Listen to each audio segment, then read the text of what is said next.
Awalnya, Lalaurie ini suka dipuji oleh para orang-orang atau masyarakat di sekitar situ. Kayak dibilangin, oh kamu baik ya sama budak-budak kamu, oh iya kamu baik banget loh. Tapi akhirnya, Hai guys, welcome to my channel. Namaku Asya Sandria dan terima kasih sudah klik video ini. Kali ini aku akan membahas tentang seorang sosialita yang begitu kaya raya dan sadis di masa hidupnya.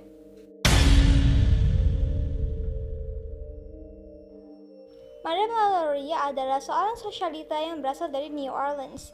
Dia terkenal kejam karena telah menyiksa dan membunuh budaknya. Korban sudah mencapai 100 orang, tapi dia belum pernah diadili seumur hidup. Lalaurie lahir dengan nama Mary Delphine McCarty pada tanggal 19 Maret 1787. Banyak orang yang bilang kalau dia mulai jahat ketika dia menikah dengan suami ketiganya yang bernama Leonard Louis Nicholas Lalaurie.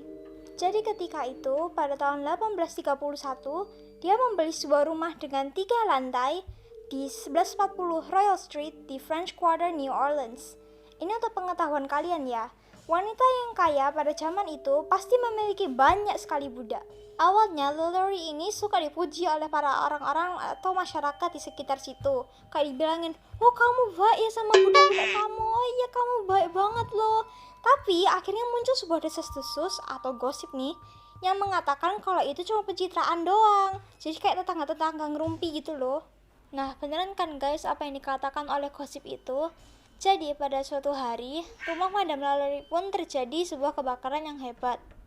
Kebakaran tersebut terjadi karena koki pribadi Madame Lalaurie yang pada saat itu sedang dihukum dengan diikat rantai besi di kompor. Karena dia merasa ketakutan, dia pun berpikir, daripada aku dihukum terus, mending aku bakar aja seluruh rumahnya. Nah, masyarakat pun akhirnya berbondong-bondong membantu mengevakuasi para budak. Nah, pada saat evakuasi terjadi, boom! Rahasia gelap Madame Lalaurie pun akhirnya terbongkar. Nah, kalian pasti penasaran kan apa itu rahasia gelap Madame Lalaurie? Oke, aku ceritain satu-satu ya.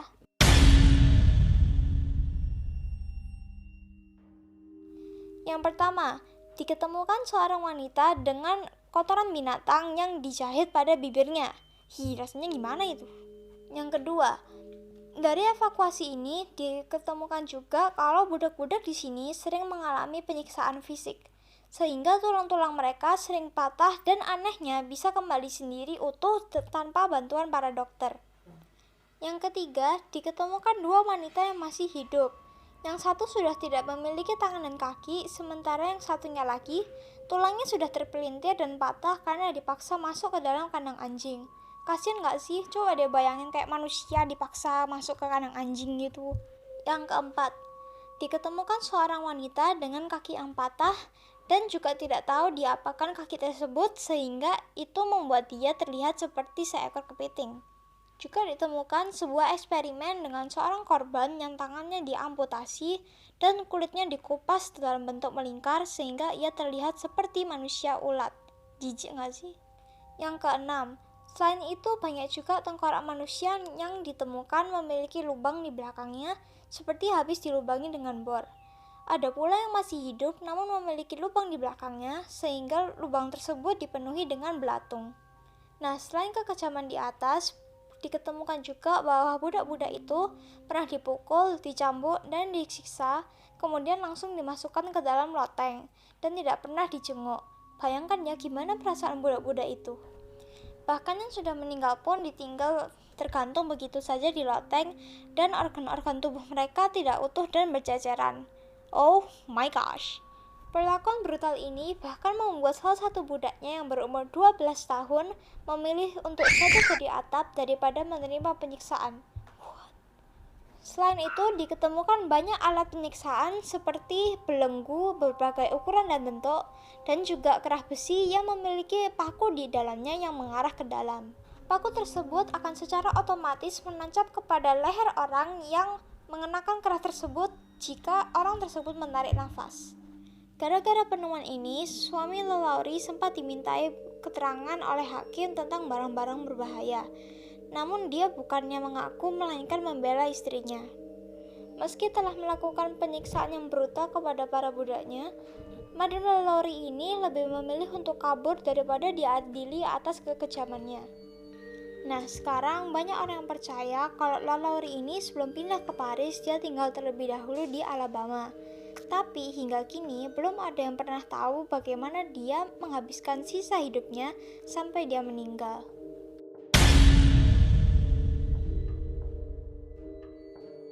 Wanita itu hilang bersama sopirnya.